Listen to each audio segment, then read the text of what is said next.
Today we have Police Chief Charles Bordelot here to answer a few questions for us today. But first of all, would you like to tell us a bit about the Ottawa Police Service and your position within it? Well, the Ottawa Police Service is comprised of 2,000 members, 600 are civilian and 1,400 are sworn.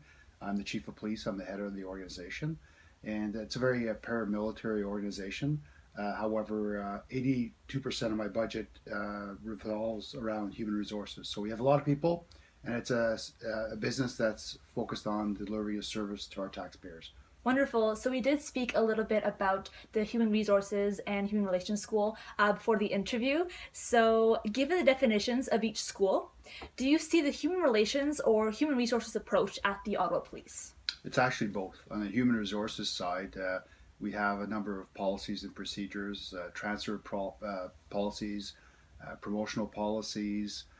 We have issues around performance management as well. So we have a lot of systemic issues around managing our people. And to manage our people, it's very much about conversations and relationships and dialogue.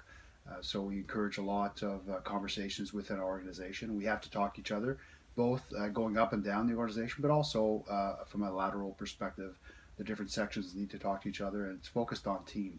And it's not one individual that makes Ottawa safe. It's a combination of everybody working together. That's great. So what steps do you take to enable this dialogue?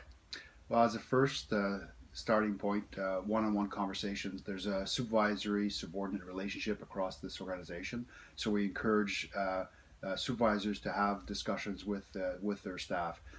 But more so, at the organizational level, we have a lot of meetings. I myself chair meetings on a quarterly basis with my senior management team and my middle management team. There's a lot around walkabout management where I'm in our buildings, and we have a lot of conversations, and I stop police officers and members to see exactly how they're doing in their job. Do they have the right tools? So for us to be successful, there has to be a lot of discussion and dialogue amongst all members of the police service. Interesting. So what is the importance of human resources in an organization like the police service?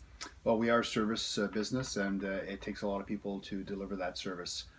So it's important. So as a matter of principle, our members need to be treated equally and fairly.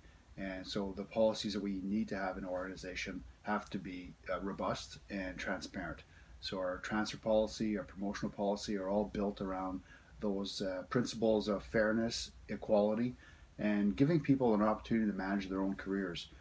We can, being a police officer, I've had maybe 10 different careers throughout my 30 years in policing.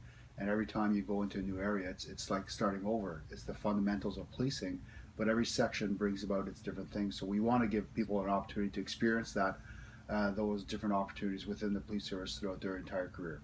That's great. Last question would be, do you find your members are encouraged to be self-controlled and to have goals? Absolutely. We're a paramilitary organization, but we hire now different generations of police officers. So we have to adapt to that new environment that we're working in. People are self-motivated, they're self-starters, and that's what we look for in police officers. They need to have a lot of autonomy. They work alone a lot, but they work within the confines of laws, policies, procedures, legislation, both at the municipal, provincial, and federal level. There's a Police Services Act that guides their conduct. So there's that structure around what we expect them to do, but they also have a lot of discretion. I think policing is a tough job, but they're tasked with enforcing the laws of our country, and they have a lot of discretion in that. So they need to be encouraged to be self-starters, and have a lot of initiative, but to work also within a confined area. Well, thank you so much for spending time today talking about human relations and human resources. Thank you very much. My pleasure.